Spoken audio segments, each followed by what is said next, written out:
अब बात अहमदाबाद विमान हादसे की कर लेते हैं। 12 जून को अहमदाबाद में एयर इंडिया का विमान AI-171 क्रैश हुआ। इस हादसे में 270 लोगों की जान गई, लेकिन हादसा कैसे हुआ ये अभी भी सवाल बना हुआ है। और अब इससे जुड़ी बड़ी खबर आपको बता देते हैं। इस वक्त की बड़ी खबर, अहमदाबाद विमान हादसे को 9 दिन बीत जाने के बाद भी अब तक विमान हादसे की जांच अधूरी। अब तक नहीं खोला गया विमान का ब्लैक बॉक्स। एक हफ्ते से एयरक्राफ्ट इन्वेस्टिगेशन ब्यूरो के पास है ब्लैक बॉक्स। ब्लैक बॉक्स कहां खुलेगा ये अब तक तय नहीं हो सका है। 9 दिन बीत जाने के बाद भी ब्लैक बॉक्स नहीं खुला। सवाल यही है कि आखिरकार कब तक यह सामने आएगा कि यह विमान क्रैश क्यों हुआ। एक हफ्ते से एयरक्राफ्ट इन्वेस्टिगेशन ब्यूरो के पास है ब्लैक बॉक्स, लेकिन ब्लैक बॉक्स कहां खुलेगा यह अब तक तय नहीं हो सका है। यह बड़ी खबर आ रही है। क्या जो जांच चल रही है, जो ब्यूरो इसमें जांच कर रहे हैं, क्या वो इसमें लापरवाही बरत रहे हैं? और बहुत सारे सवाल यहां एयर इंडिया पर भी खड़े हो रहे हैं कि आखिरकार एयर इंडिया क्या कर रही है। एयर इंडिया के जो तमाम विमान इस वक्त ग्राउंड किए जा रहे हैं, जिन्हें उड़ने की इजाजत नहीं मिल पा रही है, उनको लेकर भी सवाल यहां खड़े हो रहे हैं। मेघा प्रसाद हमारी पॉलिटिकल एडिटर हमारे साथ जुड़ी हुई। मेघा प्रसाद, 9 दिन बीत गए, अभी तक ब्लैक बॉक्स कहां खुलेगा इसकी कोई जानकारी नहीं मिल पा रही और कुछ भी सच सामने नहीं आ पा रहा। 270 लोगों की जान गई। बिल्कुल, और ये बहुत बड़ी खबर हम एबीपी पे एक्सक्लूसिवली ब्रेक कर रहे हैं अभी कि 8 दिन बीत गए हैं। याद करिएगा 12 तारीख को, इस महीने के 12 तारीख को ये बहुत ही दुखद विमान घटना हुई थी। विमान दुर्घटनाग्रस्त हो गई थी अहमदाबाद में। उस दिन से लेके 12 तारीख से लेके आज तक 1 सप्ताह से ज़्यादा का समय बीत गया है। इस 1 सप्ते में जो चौंकाने वाली बात ये है, हम लोग तो यहाँ बैठकर ये सोच रहे थे कि इन्वेस्टिगेशन शुरू हो गई है, अब शायद एक एक दिन करके हमें पता चलने लगेगा कि क्या हो रहा है। क्या वो इस बात तक पहुँच पा रहे हैं, जो इन्वेस्टिगेटर्स हैं इस बात तक उसके क्लोज आ पा रहे हैं क्या कि उस विमान के अंदर क्या हुआ था वो आखिरी के 1 घंटे में और आखिरी के 36 सेकंड में जब वो एयरबोर्न हो गई थी।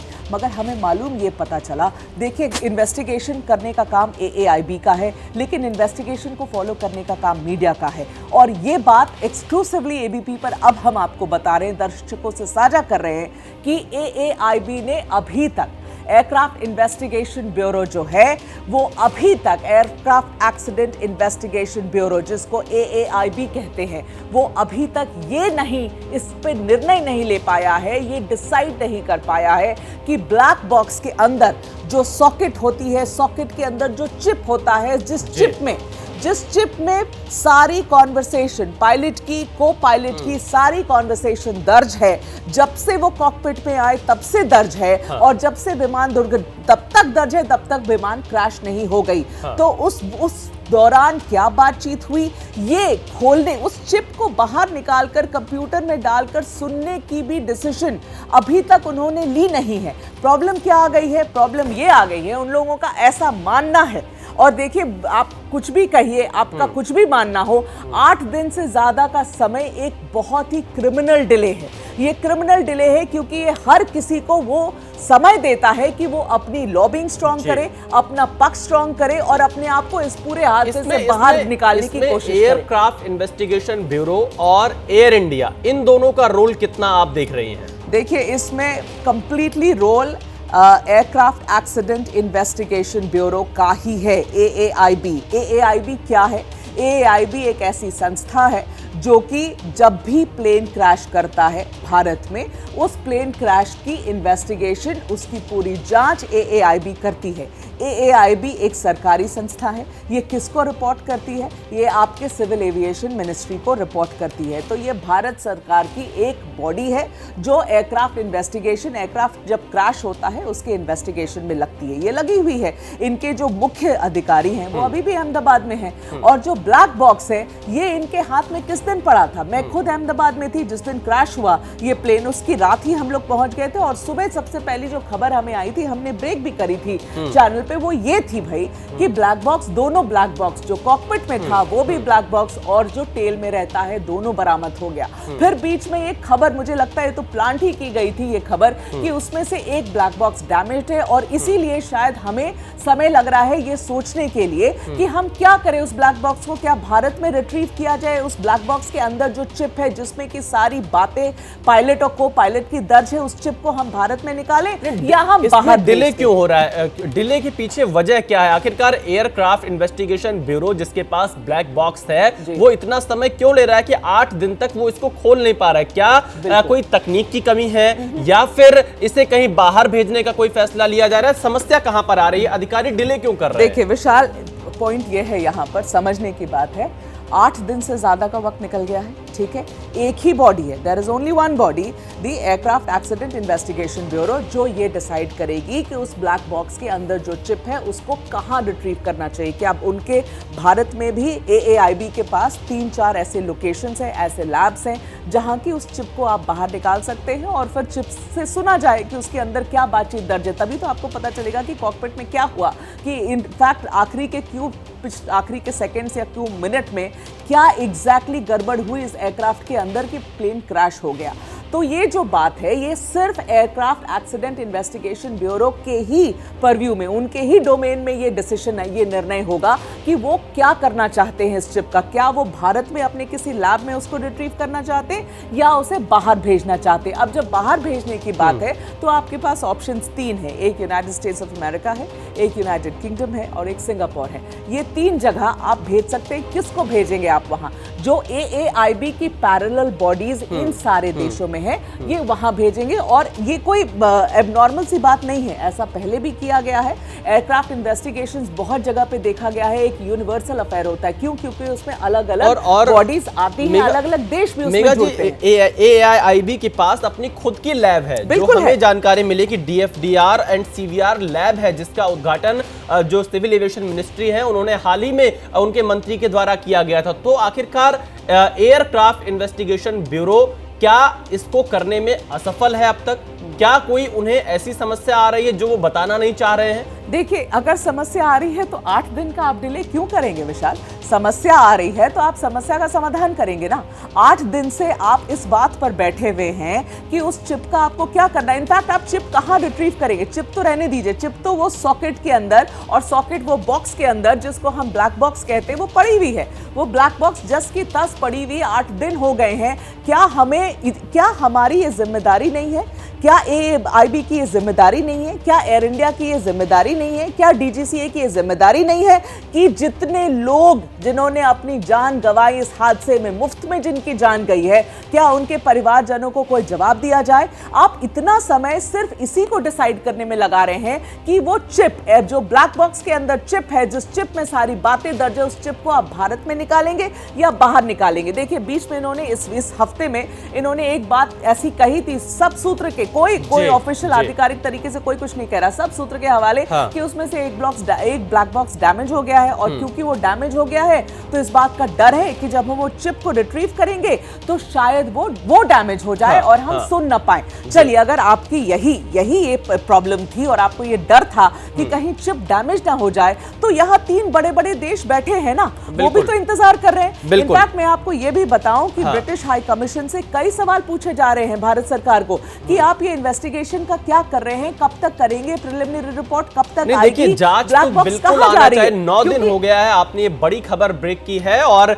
यहां पर बता दें कि सवाल एयर इंडिया से भी पूछे जाएंगे, उस एयर इंडिया से जिसने हादसे के दिन अपने ट्विटर की डीपी को बदलना प्राथमिकता समझा, जिसने हादसे के दिन मीडिया कर्मियों को नसीहत देने की कोशिश की कि आप हॉटलाइन नंबर पे फोन मत करिए। जो तमाम इस टैक्टिस में रह गया, वो आखिरकार इस जांच रिपोर्ट को जल्दी लाने में कोई प्राथमिकता करता हुआ क्यों नहीं दिखाई दे रहा? Captain Amit Singh, retired aviation expert, हमारे साथ जुड़ चुके हैं। अमित सिंह जी, 9 दिन बीत गए, लेकिन आखिरकार जो ब्यूरो है AAIB, वो क्यों नहीं ब्लैक बॉक्स की जांच कर पा रहा है? वो क्यों नहीं डिसाइड कर पा रहा है कि इसे कहां खोला जाना है? क्या इसे जो इनकी लैब, जिसका अप्रैल में सिविल एविएशन मिनिस्ट्री ने उद्घाटन किया था, वहीं पर जांच करेंगे या अमेरिका भेजने का फैसला किया जा सकता है? पहली चीज तो ये क्लैरिफाई करनी है कि अभी तक इन्वेस्टिगेशन ऑफिशियली ऑर्डर किया गया है कि नहीं। बिकॉज कौन है लीड इन्वेस्टिगेटर जिसके अंडर ये इन्वेस्टिगेशन होगा। अभी ऐसे कोई पहले ऑफिस मिनिस्ट्री ऑर्डर देती है, AIB ऑर्डर इशू करेगी, गजट नोटिफिकेशन होगा, उसके बाद वो टीम बनेगी, टीम देन फिर वो डिसाइड करेगी क्या करना है। बस सब कुछ तो इन्वेस्टिगेटिंग बॉडी जो है जो ये इस पर्टिकुलर एक्सीडेंट को इन्वेस्टिगेट करेगी, द टीम वो डिसाइड करेगी कि इसको कितना डैमेज हुआ है, डैमेज इंडिया में रिट्रीव हो सकता है कि बाहर भेजना है। तो अब आप टीम ही नहीं बनाओगे तो फिर काम कैसे शुरू होगा? नहीं, अमित तो सिंह जी, आपकी जानकारी के हिसाब से क्या ये गजट नोटिफिकेशन हुई? क्योंकि हम लोगों ने नहीं देखी अभी तक, हो सकता है दैट वी मिस्ड इट, लेकिन आपकी जानकारी में क्या ये गजट नोटिफिकेशन निकली है? क्या ये टीम बनी है? नहीं, मेरे हिसाब से तो नहीं बनी अब तक। तो यही तो मैं बोल रहा हूँ, प्राथमिक चीज ये है कि अभी तक इन्वेस्टिगेशन ऑर्डर ही नहीं हुआ है, ऑर्डर ही नहीं आया है। तो ब्लैक बॉक्स का रिट्रीवल, उसका डेटा रिट्रीवल तो बात की बात है, बिकॉज एविडेंस तो बहुत सारा है। CBR DFDR बहुत इंपॉर्टेंट एविडेंस है, लेकिन वो तो एक पीस ऑफ एविडेंस है। ऐसे तो मतलब हजारों एविडेंस हैं, तो एयरक्राफ्ट का पूरा पार्ट, जितने पार्ट्स है सारे एविडेंस है। तो अगर आप टीम नहीं बनाओगे, डिक्लेयर नहीं करोगे। अमित जी, ऐसा है कि जो इन्वेस्टिगेशन चल रहा है वो इन्वेस्टिगेशन AAIB के जो अफसर हैं वो अहमदाबाद में हैं, वो इन्वेस्टिगेशन वहाँ कैरी आउट कर रहे हैं। एयर इंडिया और बोइंग ये आपस में बात कर रहे हैं, सिविल एविएशन। आपको ये भी इस बात की तो जानकारी हुई होगी कि सरकार ने एक बहुत हाई लेवल कमेटी बनाई है जो होम सेक्रेटरी जिसको चेयर कर रहे हैं, और उसकी वो रिपोर्ट करेंगे सीधा प्रधानमंत्री के ऑफिस को। तो ये कमेटी बन गई है, इन्वेस्टिगेशन शुरू हो गई है, जो यहाँ पर होना है वो काम चल रहा है अभी। लेकिन उन सब के बीच में अगर आप एक बड़ा क्रूशियल निर्णय ये नहीं करेंगे कि आप ब्लैक बॉक्स के साथ क्या करना चाहते हैं, उसकी रिट्रीवल के लिए आप कोई निर्णय ही नहीं लेंगे, डिसीजन ही नहीं लेंगे, बैठे रहेंगे 8 दिन, क्या आपके हिसाब से, अमित जी आप मुझे बताइए, क्या एक दिन जो गुजर रहा है, क्या ये एक क्रिमिनल डिले है या नहीं है? क्या ये उन लोगों को एक्स्ट्रा स्पेस देता है या नहीं देता है, जो स्टेक होल्डर्स हैं इसमें, जो इनसे बाहर निकलना चाहते हैं, जो किसी भी तरीके के अपने ऊपर ब्लेम नहीं चाहते? बिल्कुल सही बात है, क्योंकि जो इंटरनेशनल बॉडी है, इंटरनेशनल सिविल एविएशन ऑर्गेनाइजेशन, जिसके तहत सारी इन्वेस्टिगेशन होती है, उसका ये कहना है कि इन्वेस्टिगेशन शुड कमेंस इमीडिएटली। अब इमीडिएटली पिछले बार 4 या 5 दिन लगे थे जो कैलिकट एक्सीडेंट हुआ था, अभी तो कुछ ज़्यादा चला गया, क्योंकि एविडेंस जितना देर पड़ा रहेगा उतना उसका मतलब मिसयूज भी हो सकता है और एविडेंस डिस्ट्रॉय भी हो सकता है जी। तो आशंका तो हर चीज़ की है। अभी हमारे पास जो है रिट्रीवल फैसिलिटी जो अभी नई बनाई है 9 करोड़ की, उसमें जो मुझे समझ में आया है कि वो सिर्फ नॉर्मल डेटा रिट्रीव करते हैं, लेकिन अगर कोई डैमेज चिप है, चिप लेवल डैमेज है, वो उनके पास फैसिलिटी नहीं है। अगर वो थोड़ा और इन्वेस्ट करते तो बना सकते थे। अमित सिंह जी, क्या इसको कहीं बाहर भेजने का फैसला तुरंत लेना चाहिए अगर हमारे पास वो फैसिलिटी नहीं है, ताकि जो सच है वो सामने आ सके? इस फैसले में आखिरकार डिले क्यों हो रहा है? जांच तो होनी ही है, आज नहीं तो कल, लेकिन डिले क्यों किया जा रहा है? नहीं अमित जी, और आप जो विशाल अमित जी कह रहे हैं ना कि अगर डैमेज है तो डैमेज्ड का हम रिट्रीवल शायद भारत में नहीं कर सकते हैं, ऐसा आपका कहना है। भेजने का फैसला क्यों डिले क्यों हो रहा है? उसमें तो सबसे पहली बात ये है कि अमित जी देखिए, सरकार से मैं खुद भी डायरेक्टली बात कर रही हूँ और हम हर लेवल पे बात कर रहे हैं, और मैं आपको इस बात को कंफर्म कर सकती हूँ कि दोनों में से कोई भी ब्लैक बॉक्स डैमेज नहीं है। सरकार बहुत क्लियर है इस बारे में कि दोनों ब्लैक बॉक्स इंटैक्ट है। उसके बाद भी अगर ये डिले हो रहा है तब हम ये सवाल उठा रहे हैं। अगर डैमेज नहीं है तो मुझे नहीं लगता इसमें कोई डिले होनी चाहिए। तो अभी 2 बॉडीज है, जैसे आप बोल रही हैं कि हाई लेवल कमेटी है। अब हाई लेवल कमेटी में जो मेंबर्स हैं वो टेक्निकल लोग नहीं है, तो जाहिर सी बात है कि वो टेक्निकल इन्वेस्टिगेशन नहीं कर सकते वो जी। ना ही लीगली उनके पास CVR और FDR डेटा जाना चाहिए जी जी, because as per international norms ये प्रॉपर्टी है AIB की, और इसमें इतना सेंसिटिव डेटा होता है, दैट इज बेसिकली जो आखिरी पल है पायलट्स के एक्सीडेंट से पहले वो रिकॉर्ड होता है, वो बहुत ही मतलब प्राइवेट चीज़ है, that internationally cannot be disclose to anybody except AIB। आप यहाँ पे इसको हाई पावर कमेटी को दे रहे हो जिसमें DGCA खुद है, जबकि डीजीसीए का खुद इन्वेस्टिगेशन होगा अंडर एआईबी में कि डीजीसीए का रोल क्या था एक्सीडेंट में और कितना बड़ा रोल था। सो हाई पावर कमेटी तो बिल्कुल मतलब 3 महीने में कैसे रिपोर्ट देगी रूट कॉज, इसमें 1 साल से ज़्यादा लग जाता है। तो यहाँ पे थोड़ा मतलब कुछ क्लियर नहीं है कि कौन क्या कर रहा है। अब बोल रहे हैं कि टेक्निकली जो है इन्वेस्टिगेशन वो एआईबी करेगा, लेकिन उसमें आपने अपॉइंट ही नहीं किया किसी को एज द लीड इन्वेस्टिगेटर। तो कहाँ से काम शुरू करेंगे? जो हाई पावर कमेटी है वो कुछ और देख रही है, वो बोल रहे हैं कि वो बड़ी चीज़ें देख रही है, लेकिन उसको उसके अंदर आपने रूट कॉज भी डाल दिया, उसका एसओपी भी डाल दिया, उनके पास है ही नहीं टेक्निकल क्वालिफाइड। देखिए लेकिन अमित जी, जो एयरक्राफ्ट एक्सीडेंट इन्वेस्टिगेशन ब्यूरो है उसकी वेबसाइट जब हम खोलते हैं तो उसमें तमाम उन लोगों को जगह मिली हुई जो इससे जुड़े रहते हैं आमतौर पर एविएशन सेक्टर से। चाहे हम जीवीजी युगांधर की बात कर ले जो इसके डायरेक्टर जनरल, एक लंबी चौड़ी टीम है इनकी जिम्मेदारी ही यही है कि अगर कोई एक्सीडेंट होता है तो उसकी जांच करें। जनरल हैं तो ये किस चीज का इंतजार है? करेगा तो डीजी ऑर्डर करेगा investigation. DG will appoint the head of investigators, उसकी टीम बनाएंगे जिसमें स्पेशलिस्ट होंगे। डीजी खुद नहीं करेगा इन्वेस्टिगेशन। अमित सिंह जी, मेरा सवाल ये है, मैं आपसे यही सुझाव के तौर पर जानना चाहता हूं, अगर एआईबी आपको देख रहा हो, सुन रहा हो, क्यों डिले कर रहे हैं? किस बात की डिले है? जब इस बॉडी की जिम्मेदारी ही यही है तो वो अपनी जिम्मेदारी के लिए किसका इंतजार कर रहे हैं और क्यों इंतजार कर रहे हैं? अब ये तो सरकार से पूछना है कि डिले क्यों हो रहा है। बिकॉज जो फैमिलीज हैं, फैमिलीज को डेली ब्रीफिंग चाहिए होती है कि क्या प्रोग्रेस हो रही है केस में, बिकॉज उनको पता करना है कि ऐसा एक्सीडेंट क्यों हुआ, उनके साथ ऐसा हादसा क्यों हुआ।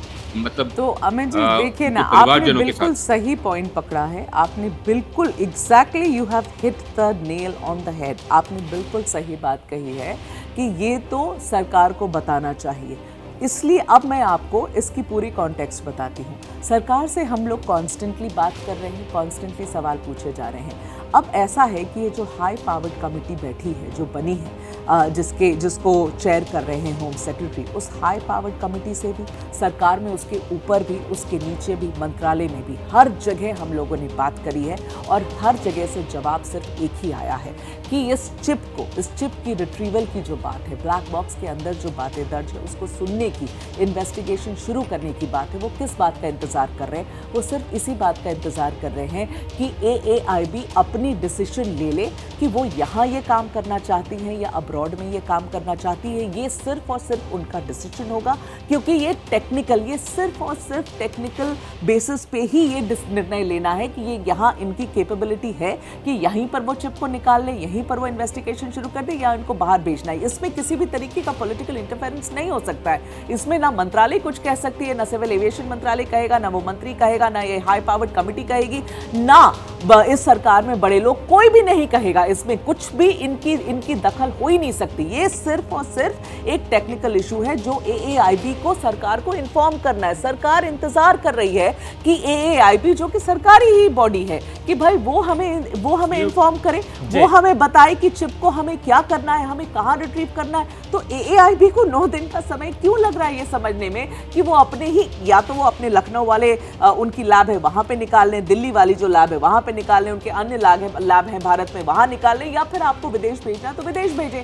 सवाल कितने सारे पूछे जा रहे हैं अमित जी। ये प्रोसीजरल और ब्यूरोक्रेटिक डिले है बेसिकली। ओके, आपके पास 787 का एक्सीडेंट हुआ है, सो उसमें जो लीड इन्वेस्टिगेटर होगा, ही हैज टू बी और she has to be technically qualified on 787। या आपको कोई जज अपॉइंट करो आप, या कोई एयरफोर्स का एयर मार्शल अपॉइंट करो, लेकिन अंडर द टीम एक कोई 787 क्वालिफाइड चाहिए। अब एयर इंडिया के पास ही है 787, तो एयर इंडिया से तो ले नहीं सकते, तो वो कॉन्फ्लिक्ट ऑफ इंटरेस्ट हो जाएगा जी। तो अब बाहर से कैसे लाएंगे? या तो किसी और कंट्री से लाएं, या कोई रिटायर्ड 787 का पायलट लाएं।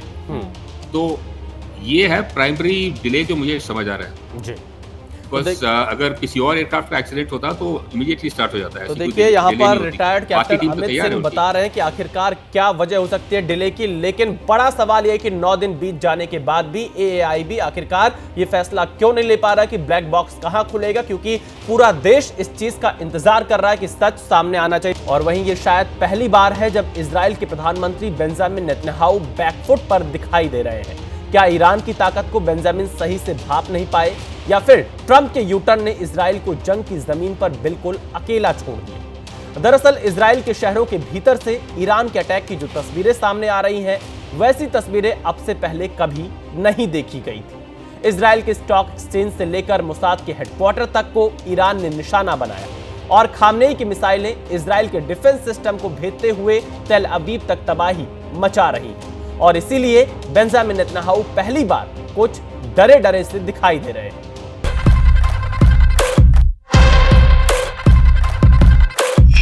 בסיומה של המערכה, כל אויבינו ידעו שזאת הייתה טעות איומה לתקוף את ישראל. बेंजामिन नेतन्याहू, जो अंतर्राष्ट्रीय राजनीति में सबसे ताकतवर नेताओं में से एक माने जाते हैं।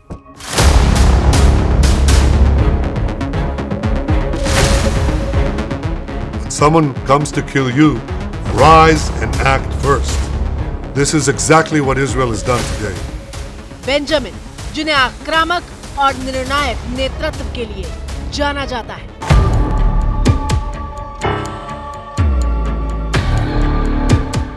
Israel is fighting to remove the nuclear and missile threat aimed at our annihilation. 46 साल की उम्र में इजराइल के सबसे युवा प्रधानमंत्री बनने वाले बेंजामिन नेतन्याहू के बारे में कहा जाता है कि वो कड़े और जोखिम भरे फैसले लेने से कभी पीछे नहीं हटते।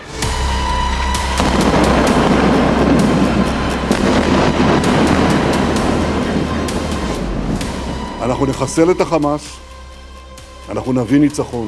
זאת רק ההתחלה. אויבינו רק התחילו לשלם את המחיר.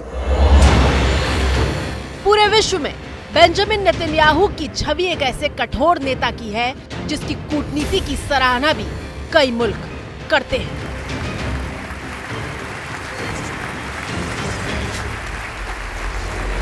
If I can only get the Knesset to vote like this.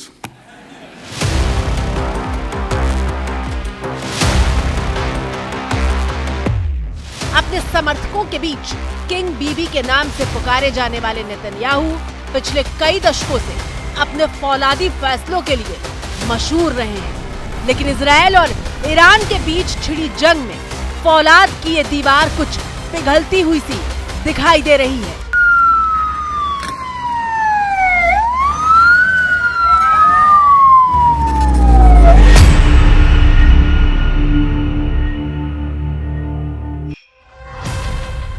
ये पहली बार है जब किसी जंग के बीच बेंजामिन नेतन्याहू के चेहरे का रंग फीका पड़ता हुआ दिखाई दे रहा है। תראי, זה עדיין מתפוצץ, מטל.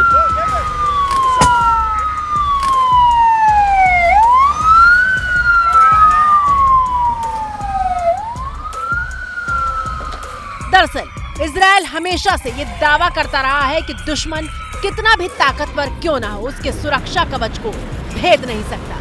लेकिन इस बार ईरान ने इजराइल के सुरक्षा कवच को न सिर्फ भेदा है बल्कि उसे तार तार कर दिया है।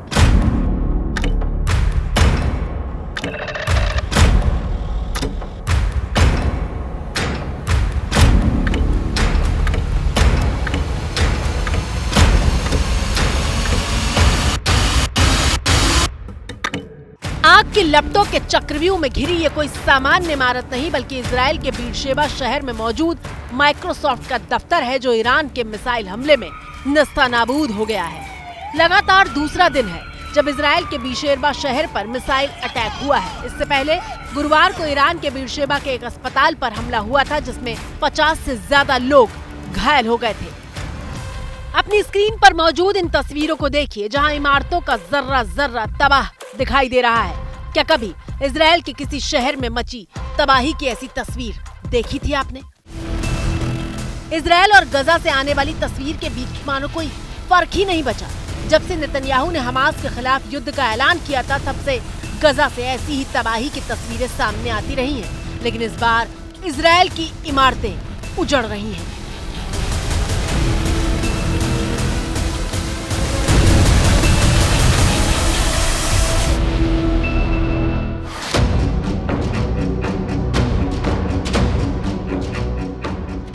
बेंजामिन नेतन्याहू मलबे में तब्दील अस्पताल का हाल जानने पहुंचे थे और इस बात की शिकायत भी कर रहे थे कि ईरान सैन्य ठिकानों की बजाय अस्पतालों को निशाना बना रहा है।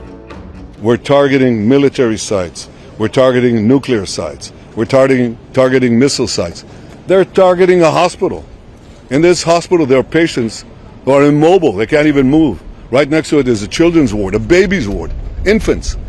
They're targeting civilians because they're a criminal regime. They're the arch terrorists of the world. They want to have nuclear terrorism, which will put the entire world under nuclear blackmail, and they would use these weapons.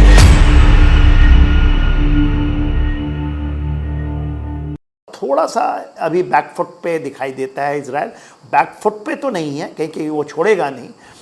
उसको लगता है कि चीज़ें ऐसे नहीं हो रही हैं जैसा होना चाहिए था, मगर मेरा अपना आकलन ये कहता है कि ठीक है, यदि आप सरोक जो उसके हॉस्पिटल में फायर आया है या तो इनको यदि आप छोड़ दीजिए तो आप ये देखेंगे कि इजराइल जो रिट्रीब्यूट किया है 8 दिन के अंदर में, उसका डेवास्टेशन है।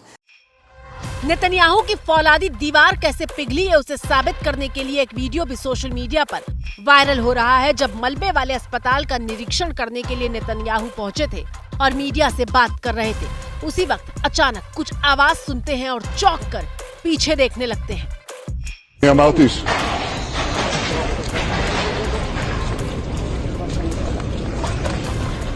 दरअसल ईरान के मिसाइल अटैक में अस्पताल ही नहीं बल्कि स्टॉक एक्सचेंज की इमारत तक तबाह हो गई है। इजराइल के स्टॉक एक्सचेंज का दफ्तर देखिए, जिसके परखच्चे उड़ गए हैं। सिर्फ इस बात का निशान बाकी रह गया है कि यहाँ इजराइल की चमकती हुई गगनचुंबी इमारत थी।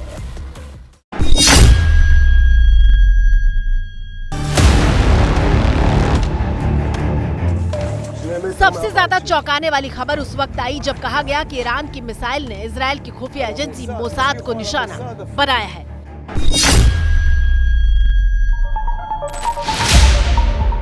मोसाद, जिसे इजराइल की सबसे बड़ी ताकत माना जाता है, अगर वहां तक ईरान अटैक कर पा रहा है तो इसका मतलब है कि वो बेंजामिन की नस को दबा रहा है। इजराइल को युद्ध में भारी आर्थिक नुकसान हो रहा है। युद्ध में रोजाना इजराइल को करीब 6,500 करोड़ का खर्च उठाना पड़ रहा है। ईरान के पास बहुत बड़ी क्षमता है कि ड्यूरिंग बैटल कंडीशन में भी मिसाइल बना सके। उसके बाद उनके पास जो ड्रोन सिस्टम है, शाहिद ड्रोन खास करके, वो भी वहाँ पहुँचती हैं और वो भी बहुत डेडली हैं। तो ये तो जो जानते हैं उसको यही पता था कि ये प्रलॉन्ग्ड होगा वॉर, तो आपको इजराइल को इतनी तो क्षति होगी।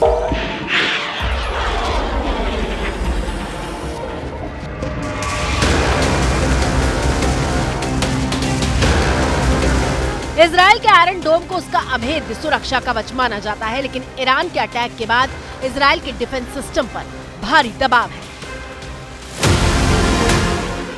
ईरान की हाइपरसोनिक मिसाइलें इजराइल के डिफेंस सिस्टम को भेदकर उसे भारी नुकसान पहुंचा रही हैं। क्योंकि लोगों ने ऐसा परसेप्शन बना लिया था कि आयरन डोम 100% कोई ऐसा चीज़ है जिस सब चीज़ को रोक लेगा। ये जो मिलिट्री डोमेन के अंदर में इन चीज़ों को जानते हैं, कोई भी एडी सिस्टम वर्ल्ड का जो है 100% नहीं रोक पाता है उसकी। और आयरन डोम की भी जो क्षमताएं नापी गई थी वो 90% ही है। तो यदि 100 मिसाइल फायर होता तो 10 जरूर गिरेगा। इसके अलावा जो सुपरसोनिक हैं, हाइपरसोनिक खास करके मिसाइल्स हैं, और उनके पास बहुत बड़ा जखीरा है। उसमें 2000 ये मिसाइल्स हैं जो कि इजराइल में पहुंच सकते हैं।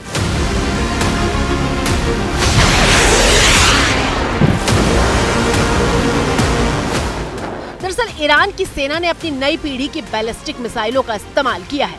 सबसे ज्यादा चर्चा सेजुल मिसाइल की हो रही है, जिसका पहली बार युद्ध में इस्तेमाल किया गया है।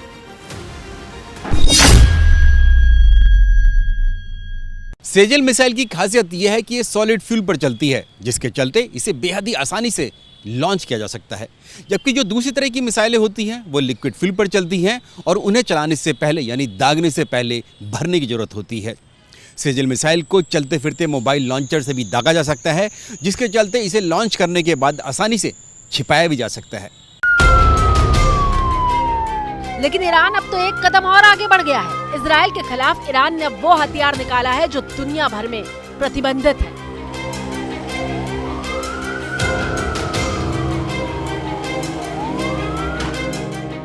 ईरान ने पहली बार जंग में क्लस्टर बम का इस्तेमाल किया है। ये बम अंधाधुंध हमले के लिए जाना जाता है।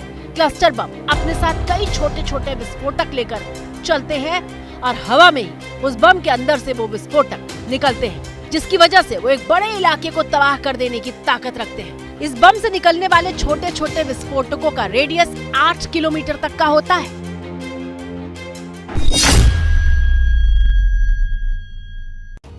सवाल यह है कि क्या ईरान के ऐसे ताबड़तोड़ हमलों से हिल चुके हैं बेंजामिन नेतन्याहू? इजराइल के प्रधानमंत्री बेंजामिन नेतन्याहू ने यह क्यों कहा कि वो अकेले ही ईरान के परमाणु कार्यक्रम को तबाह कर सकते हैं? दरअसल इजराइल सिर्फ 8 दिन से ईरान से युद्ध नहीं लड़ रहा, बल्कि वो पिछले 2 साल से अलग अलग मोर्चों पर जंग कर रहा है। गाजा में हमास के खिलाफ जंग का ऐलान करने के बाद इजराइल एक साथ हूती से लेकर हिजबुल्लाह तक को निशाना बना रहा है। ऐसे में उसके पास हथियार तो स्वाभाविक तौर पर घट चुके हैं। उनका आयरन डोम भी ईरान की मिसाइलों से इजराइल की रक्षा नहीं कर पा रहा। मतलब ये कि नेतन्याहू को नए हथियारों की जरूरत है। और सबसे बड़ी बात, क्या नेतन्याहू ट्रंप का जंग में सीधा दखल चाहते हैं?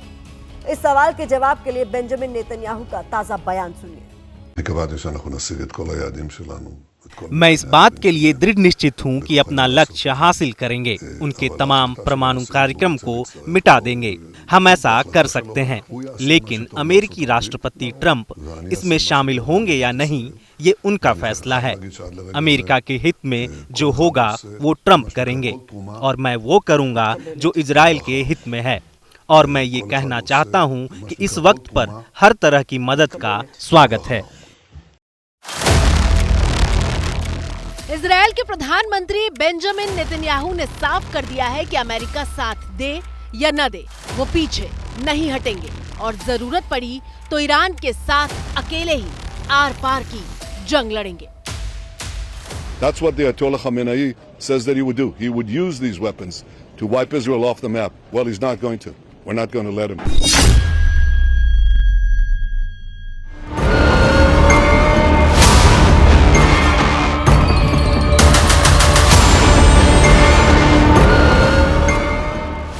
दरअसल ट्रंप अचानक पलट गए हैं। कहा तो ईरान और इजराइल के बीच छिड़ी जंग में वो G7 की बैठक बीच में ही छोड़कर चले आए थे। Why are you leaving the G7 early for Washington? Well, I have to be back. Very important. I want to just thank our great host.